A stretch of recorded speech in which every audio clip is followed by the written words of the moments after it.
ಮಾಸ್ತಿ ಅವರು ಸಂಭಾಷಣೆಕಾರರು ನಮ್ಮ ಜೊತೆ ದೂರವಾಣಿ ಸಂಪರ್ಕದಲ್ಲಿ ಜಾಯಿನ್ ಆಗಿದ್ದಾರೆ. ನಮಸ್ಕಾರ ಮಾಸ್ತಿ ಅವರೇ. ಸರ್ ನಮಸ್ತೆ ಸರ್. ದರ್ಶನ್ ಅವರ ವಿಡಿಯೋ ನೋಡಿರ್ತೀರಾ, ಏನು ಅನಿಸ್ತು ದರ್ಶನ್ ಅವರ ಒಂದು ವಿಡಿಯೋವನ್ನು ನೋಡಿದಂಥ ಸಂದರ್ಭದಲ್ಲಿ? ಆಲ್ಮೋಸ್ಟ್ 8 ತಿಂಗಳ ಬಳಿಕ ಸಾರ್ವಜನಿಕವಾಗಿ ಕಾಣಿಸ್ಕೊಂಡು ಅವರು ಮಾತನಾಡಿರುವಂಥದ್ದು. ಹೌದು ಸರ್, ಮೊದಲನೇ ಬಾರಿ ಅಂದ್ರೆ ಈ ಒಂದು ನೀವು ಹೇಳಿದಂಗೆ 8 ತಿಂಗಳಾದ್ಮೇಲೆ ಅವ್ರದ್ದು ಒಂದು ವಾಯ್ಸ್ ಕೇಳಿದ್ ನಾವು. ನಾನೊಬ್ಬ ಬರಹಗಾರನಾಗಿ ನನಗೆ ತುಂಬಾ ಖುಷಿ ಕೊಡ್ತು, ಮತ್ತೆ ಅವ್ರ ಮಾತುಗಳು ತುಂಬಾ ಅರ್ಥಪೂರ್ಣವಾಗಿತ್ತು. ಇನ್ ನನಗೆ ಇಷ್ಟು ಖುಷಿ ಆಗ್ತು ಅಂದ್ರೆ ಇನ್ನು ಅವ್ರ ಅಭಿಮಾನಿಗಳು ಸಾರ್ ಹೇಳ್ದಂಗೆ ಅವ್ರ ಸೆಲೆಬ್ರಿಟೀಸ್ಗೆ ತುಂಬಾನೇ ಖುಷಿಯಾಗಿದೆ. ಏಕಾಏಕಿ ಒಂದು ಸಣ್ಣ ಬೇಸರನೂ ಆಗಿದೆ, ಯಾಕಂದ್ರೆ ಕೈ ಕುಲುಕಿ ಅವರು ಬರ್ತ್ಡೇ ಮಾಡ್ಕೋತಿದ್ರು. ಸೊ ಅದು ಈ ಸತಿ ಇಲ್ಲ ಅನ್ನೋದು ಅವ್ರಿಗೆ ಒಂದ್ ಸ್ವಲ್ಪ ಬೇಜಾರಾಗಿದೆ ಸರ್. ಸರ್ ದರ್ಶನ್ ಅವ್ರನ್ನ ಆಲ್ಮೋಸ್ಟ್ ಒಂದು 5 ವರ್ಷದ ಹಿಂದೆ ಯಾವ ರೀತಿಯಾಗಿ ನೋಡಿದ್ವಿ ದರ್ಶನ್, ಅದು ಇವತ್ತಿನ ಕಾಣಿಸ್ತಾ ಇದ್ದಿದ್ದು ಆ ವಿಡಿಯೋದಲ್ಲಿ. ಅಂದ್ರೆ ಅಷ್ಟು ಸ್ಮಾರ್ಟ್ ಆಗಿ ಫ್ರೆಶ್ ಆಗಿ ಫೀಲ್ ಆಗ್ತಾ ಇದ್ದ ರೀತಿಯಲ್ಲಿ ಅವರ ಮುಖದ ಹಾವಭಾವ, ಆದ್ರೆ ಮಾತುಗಳಲ್ಲಿ ಭಾವುಕತೆ ಅನ್ನುವಂಥದ್ದಿತ್ತು. ಅದರಲ್ಲಿ ಅವ್ರು ಎಷ್ಟು ಕುಗ್ಗೋಗಿದ್ದಾರೆ ಅನ್ನುವಂಥ ಒಂದು ಕಾರಣಗಳನ್ನ ಕೂಡ ನೋಡ್ತಾ ಹೋಗ್ಬೋದು ಅಂತ ಕಾಣಿಸುತ್ತೆ ನಾವಲ್ವಾ? ನಿಜ ಅಲ್ಲ ಸರ್. ಮತ್ತೆ ಯಾವುದೇ ಹೋರಾಟದಲ್ಲಿ ಜಯ ಸಾಧಿಸೋದು ದೊಡ್ಡದು, ಅದರಲ್ಲೂ ಈ ಕಾನೂನು ಹೋರಾಟ ಇದೆಯಲ್ಲ ಅದು ತುಂಬಾನೇ ದೊಡ್ಡ ಹೋರಾಟ. ಮತ್ತೆ ಯಾವಾಗ್ಲೂ ಹೇಳೋದು ಕಾನೂನು ಕೈ ಉದ್ದ ಅಂತ. ಇದನ್ನೆಲ್ಲ ಪಕ್ಕಕ್ಕಿಟ್ಟಾಗ ನಮಗೆ ನಾವು ನೋಡ್ದಂಗೆ ನಾವು ನೀವೆಲ್ಲ ನೋಡ್ದಂಗೆ ಸರ್, ಯಾವುದೇ ಒಂದು ಹುಟ್ಟಿದಬ್ಬನ ವಿಜೃಂಭಣೆಯಿಂದ ಆಚರಿಸೋದಕ್ಕಿಂತ ಹೆಚ್ಚಾಗಿ ಅರ್ಥಪೂರ್ಣವಾಗಿ ಆಚರಿಸಬೇಕು. ಅದು ದರ್ಶನ್ ಸರ್ ಮಾಡೋರು. ಯಾಕಂದ್ರೆ ಅವರು ಮೊದಲನೇ ಅಂದ್ರೆ ತರಬೇಡಿ, ನನ್ಗೆ ಅಕ್ಕಿ ತಗೊಂಬನ್ನಿ, ಅದನ್ನ ತಗೊಂಬನ್ನಿ, ಹಾರ ತುರ ಇವೇನು ತರಬೇಡಿ, ಅಕ್ಕಿ ಬೇಳೆ ಈ ಅನಾಥಾಶ್ರಮಗಳಿಗೆ ಒಂದಷ್ಟು ಸರ್ ನಾವೇ ನೋಡಿದೀವಿ ಸರ್, ಲಾರಿಗಟ್ಟಲೆ ಬಂದಿದೆ. ಕೆಲವೊಂದು ಡೈರೆಕ್ಟ್ ಅಂದ್ರೆ ಕೆಲವ್ರು ಕೈಲಾಗ್ದವ್ರಿಗೆ ಅಲ್ಲಿಗೆ ಡೈರೆಕ್ಟ್ ಮಾಡಿದ್ದಾರೆ, ಇಲ್ಲ ನೀವು ಅಲ್ಲಿಗೆ ಕೊಟ್ಟುಬಿಡಿ ಅಂತ. ಸೊ ಆ ತರದ್ ಒಂದು ಅರ್ಥಪೂರ್ಣವಾಗಿ ಆಚರಿಸ್ಕೋತಿದ್ರು. ಬಟ್ ಆ ಸೇವೆಗಳಂತೂ ಇವತ್ತಿಗೂ ನಡೀತಿದೆ. ಬಟ್ ಸಾರ್ವಜನಿಕವಾಗಿ ಈ ಸತಿ ಬೇಡ, ಸ್ವಲ್ಪ ಅವ್ರದ್ದು ಇದು ಬೆನ್ನೆಲುಬು ಸಮಸ್ಯೆ ಇದೆ ಅಂತ ಹೇಳಿದ್ದು. ನೀವು ಹೇಳ್ದಂಗೆ ಅವರು ಏನ್ 5 ವರ್ಷದ ಹಿಂದೆ ಅವರೊಂದು ಚರಿಷ್ಮಾ ಇತ್ತಲ್ಲ, ಅದೊಂದು ತೇಜಸ್ಸು, ಅದು ನಾವೇ ಈಗ ಸೆಟ್ಟಲ್ ನೋಡ್ತಿದ್ದಾಗ ಸರ್ ಎಷ್ಟೋ ಸಿನಿಮಾಗಳಲ್ಲಿ ಯಾರು ಹೀರೋ ಅಂತ ಕೇಳಿರೋ ಮಾತಿದೆ. ಆದ್ರೆ ದರ್ಶನ್ ಸರ್ ಒಂದು 100 ಜನದ ಮಧ್ಯೆ ಹಿಂಗ್ ನಡ್ಕೊಂಡ್ ಬರ್ತಾ ಇದ್ರೆ ಎಲ್ರ ಕಣ್ಣು ಅವ್ರ ಕಡೆ ಹೋಗುತ್ತೆ. ಸೊ ಆ ಒಂದು ತೇಜಸ್ಸು ತಿರ್ಗಾ ಅವರಲ್ಲಿ ಕಾಣಿಸ್ತು ಸರ್. ಇಲ್ಲಿ ಅದ್ರ ಜೊತೆಗೆ ಮಾತಾಡ್ತಾ ಕೊನೆಯದಾಗಿ ಹೇಳ್ತಾ ಇದ್ರು ಅವರು, ಬೀಳ್ತಾ ಇರುವಂಥವನ್ನ ನಿಲ್ಲಿಸ್ತಾ ಇರುವಂಥದ್ದು ನನ್ನ ಸೆಲೆಬ್ರಿಟೀಸ್ಗಳು, ಎಷ್ಟು ಹೇಳಿದ್ರು ಕಡಿಮೆನೆ, ಅವ್ರಿಗೆ ಸಿಗ್ತಾ ಇಲ್ಲ ಅನ್ನುವಂಥದ್ದು ತುಂಬ ಬೇಸರ. ಆದರೆ ಒಂದೇ ಒಂದ್ಸಲಿ ಕ್ಷಮಿಸ್ಬಿಡಿ ಅನ್ನುವಂಥದ್ದು. ಆ್ಯಕ್ಚುಲಿ ದರ್ಶನ್ ಅವ್ರು ಏನು ಮಾತನಾಡ್ತಾರೆ ಅನ್ನುವಂಥದ್ದೇ ಕುತೂಹಲ ಇತ್ತು. ನಿಜಕ್ಕೂ ಮಾತನಾಡ್ತಾರಾ ಅನ್ನುವಂಥದ್ದು ಒಂದು ಬಿಗ್ ಕ್ವಶನ್ ಇದ್ದಿದ್ದಂಥದ್ದು. ನಿಮಗೆ ಆ್ಯಕ್ಚುಲಿ ಆ ವಿಡಿಯೋ ಬರ್ತಿದ್ದ ಹಾಗೆ ಅವ್ರು ಏನು ಮಾತನಾಡ್ತಾರೆ ಅನ್ನೋದಕ್ಕಿಂತ ಏನು ಎಕ್ಸ್ಪೆಕ್ಟ್ ಮಾಡಿದ್ರಿ ನೀವು? ಸರ್ ಅಂದ್ರೆ ನೀವು ಹೇಳ್ದಂಗೆ ಅವರು ಪ್ರತಿಯೊಂದು ಮಾತಲ್ಲೂ ಒಂದು ಭಾವುಕತೆ ಅವ್ರನ್ನ ಇದು ತಿಂಡ್ತಿತ್ತು. ಬಟ್ ಅದೇ ಇದು ಅಂದ್ರೆ ಯಾವಾಗ್ಲೂ ಹೇಳ್ತಾರೆ ಸರ್, ಏನೇ ಒಂದು ತಾಪ ಇರುತ್ತಲ್ಲ ಒಂದು ಮನುಷ್ಯನಲ್ಲಿ, ಅದಕ್ಕಿಂತ ಹೆಚ್ಚು ಪಶ್ಚಾತ್ತಾಪ. ಯಾವುದೇ ಒಂದು ಘಟನೆ ಮತ್ತೊಂದು ನಾವು ಅದರಲ್ಲಿ ಇದೀವೋ ಇಲ್ವೋ, ಆದ್ರೆ ಭಾಗಿಯಾಗಿದ್ದೀವಿ, ನಮ್ ಜೊತೆ ಇನ್ನೊಂದೇನೋ ಇದ್ದಾರೆ, ಹಿಂಗೆ ಒಂದು ಆರೋಪ ಅವ್ರ ಮೇಲೆ ಬಂದಿರುತ್ತೆ. ಇದು ಎಲ್ಲದಕ್ಕಿಂತ ಹೆಚ್ಚಲು ಸರ್ ಒಂದು ಪಶ್ಚಾತ್ತಾಪ.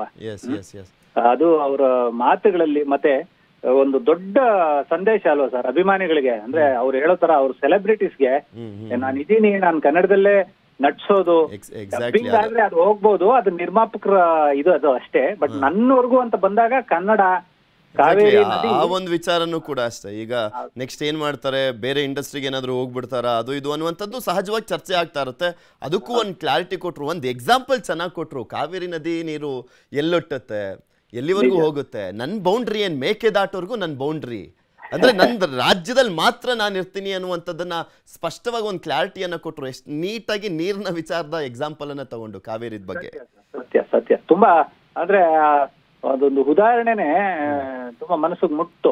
ಹೌದು, ನಮ್ಮ ಕಲಾವಿದರು, ನಮ್ಮ ನಾಯಕರು, ನಮ್ಮ ಹೀರೋ ಅಷ್ಟು ಚೆನ್ನಾಗಿ ಸಮಯ ಈ ಈ ವಿಚಾರದಲ್ಲಿ ತಗೊಂಡು ಎಲ್ರಿಗೂ ಸಾರಿ ಕೇಳ್ಕೊಂಡು ಬರ್ತ್ಡೇ ವಿಶಸ್ ಈ ಸತಿ ನೀವು ಕೊಡಿ ಮನ್ಸಾರ ಕೊಡಿ, ಆದ್ರೆ ಮನೆ ಹತ್ರ ಬಂದು ಕೊಡೋದ್ ಬೇಡ ಅನ್ನೋ ತರದ್ದು ಒಂದು ಸಂದೇಶ ಕೊಟ್ಟಿದ್ದು. ಅದು ಎಲ್ಲದಕ್ಕಿಂತ ಒಂದು ಧೈರ್ಯ ಕೊಟ್ರಲ್ಲ ಸರ್, ಇಲ್ಲ ಸಿನಿಮಾ ಮಾಡೋಣ.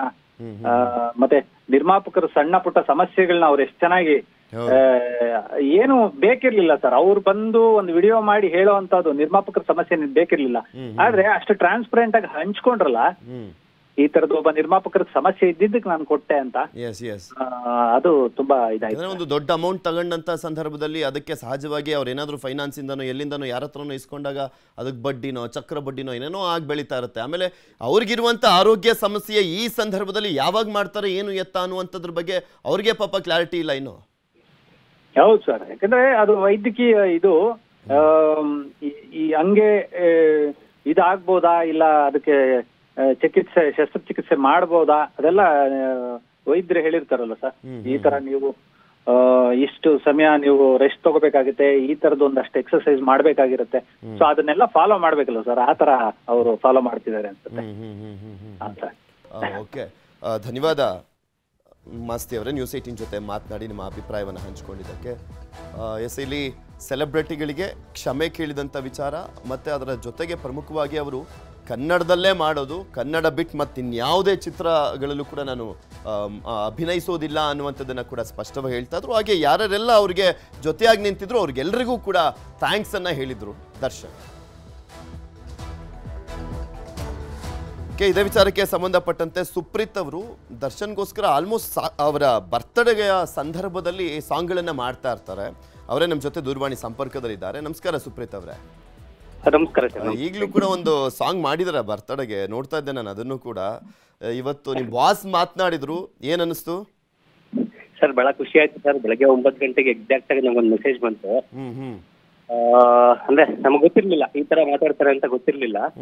ಬಟ್ ನಮ್ಗೆ ಎಷ್ಟೋ ತಿಂಗಳುಗಳಾದ್ಮೇಲೆ ನಾವು ದರ್ಶನ್ ಸರ್ನ ಅವರ ಮಾತುಗಳನ್ನ ಕೇಳಿ ಬಹಳ ಖುಷಿ ಆಯ್ತು. ಅದೇ ಅಭಿಮಾನಿಯಾಗಿ ನಾನು ಪ್ರತಿ ವರ್ಷ ಅವ್ರಿಗೆ 2017ರಿಂದ ಇವಾಗವರೆಗೂ ಅವ್ರಿಗೆ ಸಾಂಗ್ ಮಾಡ್ಕೊಂಡೇ ಬರ್ತಾ ಇದ್ದೀನಿ. 2017ರಲ್ಲಿ ಮಾಡಿದಾಗ್ಲೂ ಅವ್ರು ಚಿನ್ನ ಅಂತ ಒಂದ್ ಬೆನ್ ತಟ್ಟಿ ಒಂದ್ ಸೆಕೆಂಡ್ ಮಾಡಿ ನನಗೆ ಕಳಿಸ್ಕೊಟ್ರು.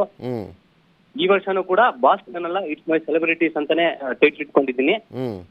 ಅವ್ರು ಬೆಳಗ್ಗೆ ಮಾತಾಡಿದಾಗ್ಲೂ ಕೂಡ ನಮ್ ಸೆಲೆಬ್ರಿಟೀಸ್ಗೆ ಎಷ್ಟು ಥ್ಯಾಂಕ್ಸ್ ಹೇಳಿದ್ರು ಸಾಕಾಗಲ್ಲ ಅಂತಾನೆ ಬೆಳಗ್ಗೆ ಮಾತಾಡಿದ್ರು ವಿಡಿಯೋದಲ್ಲಿ. ಈ ವರ್ಷದ ನನ್ನ ಟೈಟ್ಲು ಕೂಡ ಅದೇನೆ, ಸೆಲೆಬ್ರಿಟೀಸ್ ಅಂತಾನೆ ಇಟ್ಟಿದ್ದೀನಿ, ಬಾಸ್ ನಾನಲ್ಲ ಇಟ್ಸ್ ಮೈ ಸೆಲೆಬ್ರಿಟೀಸ್ ಅಂತಾನೆ. ಸೊ ಬಹಳ ಖುಷಿ ಆಯ್ತು ಸರ್ ನಮ್ಗೆ. ಬಾಸ್ ಅಂದ್ರೆ ನಮ್ಗೆ ಅವ್ರ ಆರಾಧ್ಯ ಇವರು, ನಮ್ಗೆ ದೇವ್ರಿಗಿಂತ ಜಾಸ್ತಿ ಸರ್ ಅವ್ರು ನಮ್ಗೆ. ಅದೇ ಅಭಿಮಾನಿಯಾಗಿ ಮಾತಾಡ್ತೀನಿ ಇವತ್ತು. ಅವರ ಮಾತುಗಳನ್ನ ಒಂದೊಂದು ಮಾತು ಬೆಳಗ್ಗೆ ಕೇಳ್ತಾ ಇದ್ರೆ ನಮ್ಗೆ ಗೂಸ್ ಬಂಪ್ಸ್ ಬರ್ತಿತ್ತು. ಅವ್ರ ಹೆಸರು ಕೇಳ್ದಾನೆ ಗೂಸ್ ಬಂಪ್ಸ್ ಬರುತ್ತೆ. ಸೊ ಬಹಳ ಖುಷಿ ಆಯ್ತು ಇವತ್ತು. ನಮ್ ಬಾಸು ಪ್ರೀತಿಯಿಂದ ಮಾತಾಡಿದ್ರು. ಇಷ್ಟು ತಿಂಗಳುಗಳಾದ್ಮೇಲೆ ಒಂದು ವಿಡಿಯೋ ಮೂಲಕ ನಮ್ಗೆಲ್ಲ ರೀಚ್ ಮಾಡಕ್ಕೆ ಪ್ರಯತ್ನ ಮಾಡಿದ್ದಾರೆ. ಸೊ ಬಹಳ ಖುಷಿ ಆಯ್ತು ಸರ್ ನಮ್ಗೆ. ಎಕ್ಸ್ಪೆಕ್ಟೇಷನ್ ಇತ್ತ ಈ ರೀತಿಯಾಗಿ ಏನಾದ್ರು ಮಾತಾಡ್ಬೋದು ಬರ್ತ್ಡೇಯ ಸಂದರ್ಭದಲ್ಲಿ? ಅಂದ್ರೆ ಬರ್ತ್ಡೇ ಆಲ್ಮೋಸ್ಟ್ 16th ಇರೋದ್ರಿಂದ ನಾವೆಲ್ಲ ಪ್ಲಾನ್ ಮಾಡ್ಕೋತಿದ್ವಿ ಬರ್ತ್ಡೇಗೆ ಏನ್ ಮಾಡ್ಬೋದು, ಅಭಿಮಾನಿಗಳೆಲ್ಲ ಸೇರಿ ಏನ್ ಮಾಡ್ಬೋದು. ತುಂಬಾ ಜನ ಅಭಿಮಾನಿಗಳು ಕೂಡ ನನಗೂ ಕರೆ ಮಾಡ್ತಾ ಇದ್ರು. ಬೇರೆ ಬೇರೆ ಚಿತ್ರದುರ್ಗ, ರಾಯಚೂರು, ವಿಜಯಪುರ, ಈ ತರ ಉತ್ತರ ಕರ್ನಾಟಕ ಸೈಡ್ ಏನಿದೆ ಗೊತ್ತಾ ಸರ್, ಅದು ಫ್ಯಾನ್ಸ್ ಫಾಲೋವರ್ಸೇ ಬೇರೆ ಸರ್ ಅವ್ರಿಗೆ. ಉತ್ತರ ಕರ್ನಾಟಕ ಫ್ಯಾನ್ಸ್ ಒಂಥರ ಹೆಂಗೆ ಅಂದ್ರೆ ಅವ್ರು ಪ್ರಾಣ ಕೊಡೋಕು ರೆಡಿ ಆಗಿದ್ರು ಬಾಸ್ಗೋಸ್ಕರ. ಸೊ ಅಂದ್ರೆ ನಮ್ ದರ್ಶನ್ ಸರ್ ನಾನು ಅವ್ರ ಮೇಲೆ ಇನ್ನೊಂದು ವಿಚಾರ ಮಾತಾಡಿದ್ರು ಸರ್, ಕನ್ನಡಕ್ಕೆ ಸೀಮಿತ ನಾನು ಅಂತ ಮಾತಾಡಿದ್ರು ಇವತ್ತು ಬೆಳಗ್ಗೆ. ಎಷ್ಟೋ ಜನ ನಾನ್ ಕೇಳಿರೋ ಪ್ರಕಾರ ಕನ್ನಡಕ್ಕೆ ಏನು ಮಾಡಿಲ್ಲ, ಕನ್ನಡಕ್ಕೆ ಅವ್ರು ಬರೋದಿಲ್ಲ, ಅದಕ್ ಬರಲ್ಲ ಇದಕ್ ಬರಲ್ಲ ಅಂತ ತುಂಬಾ ಜನ ಮಾತಾಡ್ತಾರೆ. ಬಟ್ ಆದ್ರೆ ದರ್ಶನ್ ಸರ್ ಒಬ್ರು ಕನ್ನಡಕ್ಕೆ ಸೀಮಿತ ಮಾತ್ರ ಸರ್ ಅವರು. ಅಂದ್ರೆ ಅದಕ್ಕೆ ಸ್ಪಷ್ಟನೆ ಕೂಡ ಕೊಟ್ಟಿದ್ದಾರೆ ಇವತ್ತು ಬೆಳಗ್ಗೆ. ಸೊ ನನ್ನ ಪ್ರಕಾರ ಸರ್ ದರ್ಶನ್ ಸರ್ ಅವರು ಕನ್ನಡಕ್ಕೆ ಇರ್ತಾರೆ, ಕನ್ನಡಕ್ಕೆ ಸೀಮಿತ ಆಗಿರ್ತಾರೆ, ಬೇರೆ ಭಾಷೆಗೆ ಅವ್ರು ಹೋಗೋದಿಲ್ಲ. ಬಟ್ ಡಬ್ಬಿಂಗ್ ಮಾಡ್ಕೋತಾರೆ ಅಂತ ಹೇಳಿದ್ದಾರೆ. ನಿಮ್ಗೂ ಎಲ್ಲ ಸೇರ್ಸಿನೇ ಒಂದು ಧನ್ಯವಾದವನ್ನ ಹೇಳಿದ್ದು. ನನಗೋಸ್ಕರ ಸಾಕಷ್ಟು ಜನ ಸಾಂಗ್ಗಳನ್ನೆಲ್ಲ ಮಾಡಿದೀರಾ ಬರ್ತ್ಡೇಗೋಸ್ಕರ. ಅವ್ರಿಗೆ ಎಷ್ಟು ಥ್ಯಾಂಕ್ಸ್ ಹೇಳಿದ್ರು ಸಾಲಲ್ಲ ಅಂತನೂ ಕೂಡ ಹೇಳಿದ್ರು. ಅದಕ್ಕೇನ್ ಅನ್ಸ್ತು? ಸರ್ ಅವ್ರ ಪ್ರೀತಿಗೆ ಅವ್ರ ಒಂದು ಮಾತು ಸರ್, ಅವ್ರೊಂದ್ ಮಾತು ಮಾತಾಡಿದ್ರೆ ಸಾಕು ಸರ್ ನಮ್ಮ ಅಭಿಮಾನಿಗಳಿಗೆ, ನಮ್ಮ ಸೆಲೆಬ್ರಿಟೀಸ್ಗಳಿಗೆ. ನಾವ್ ಯಾವತ್ತಿದ್ದಿಗೂ ಅವ್ರಿಗೆ ಚಿರಋಣಿಯಾಗಿರ್ತೀವಿ. ಅವ್ರ ಕುಟುಂಬಕ್ಕಾಗ್ಲಿ ಅವ್ರಿಗಾಗ್ಲಿ ಎಲ್ರು ಖುಷಿಯಾಗಿರ್ಬೇಕು. ನಾವ್ ಅದನ್ನ ನಾವು ಕಣ್ ತುಂಬಿಸ್ಕೋಬೇಕು ಸರ್. ಅವ್ರು ಇಷ್ಟು ದಿನ ಏನು ಕಷ್ಟಪಟ್ಟಿದ್ರೆ ಅವ್ರಿಗೆ ಮಾತ್ರ ಗೊತ್ತು, ಅವ್ರ ಕುಟುಂಬಕ್ಕೆ ಮಾತ್ರ ಗೊತ್ತು. ಬೇರೆಯವ್ರಿಗೆ ಅದೆಲ್ಲ ಗೊತ್ತಿಲ್ಲ, ಏನ್ ಅನುಭವಿಸಿದ್ದಾರೆ, ಏನ್ ಮಾಡಿದ್ದಾರೆ, ಎಷ್ಟು ಕಷ್ಟಪಟ್ಟಿದ್ದಾರೆ ಅನ್ನೋದು ಗೊತ್ತಿಲ್ಲ. ಸೊ ಅವ್ರು ನಮ್ಗೆಲ್ಲ ಥ್ಯಾಂಕ್ಸ್ ಹೇಳಿರೋದು. ನಾವ್ ಯಾವತ್ತಿದ್ರು ದರ್ಶನ್ ಬಾಸ್ನ ಯಾವತ್ತು ನಾವು ಬಿಟ್ಕೊಡಲ್ಲ ಅಭಿಮಾನಿಗಳು. ಅವ್ರ ಜೊತೆ ನಾವು ಸದಾ ಇರ್ತೀವಿ ಸರ್. ಅವ್ರಿಗೆ ಕಷ್ಟ ಆಗ್ಲಿ ಸುಖ ಆಗ್ಲಿ ಏನೇ ಇದ್ರು ನಾವ್ ಅಭಿಮಾನಿಗಳನ್ನ ಅವ್ರನ್ನ ಎತ್ತು ಮೆರೆಸ್ತೀವಿ ಹೊರತು ಯಾರು ಏನೇ ಮಾತಾಡ್ಕೋಬಹುದು ಅವ್ರ ಬಗ್ಗೆ. ಎಷ್ಟೋ ಜನ ಇಂಡಸ್ಟ್ರಿ ಅವರು ಅವ್ರ ಮಾರ್ಕೆಟ್ ನ ಕಮ್ಮಿ ಮಾಡ್ಬೇಕು ಅಂತ ನೋಡಿದ್ರು ಅವ್ರ ಮಾರ್ಕೆಟ್ ಯಾವತ್ತೂ ಕಮ್ಮಿ ಆಗಲ್ಲ. ಅವ್ರ ಮಾರ್ಕೆಟ್ ಯಾವತ್ತಿದ್ರು ಬೆಳಿತಾನೆ ಇರುತ್ತೆ ಸರ್. ಅದಂತೂ ಹೇಳಬಲ್ಲೆ ನಾನು. ನಿಮ್ ಮಾತುಗಳಲ್ಲೇ ಗೊತ್ತಾಗ್ತದೆ ಎಷ್ಟು ಖುಷಿಯಾಗಿದ್ದೀರಾ ಅಂತ. ಧನ್ಯವಾದ ನ್ಯೂಸ್ 18 ಜೊತೆ ಮಾತನಾಡಿದಕ್ಕೆ ಸುಪ್ರೀತ್.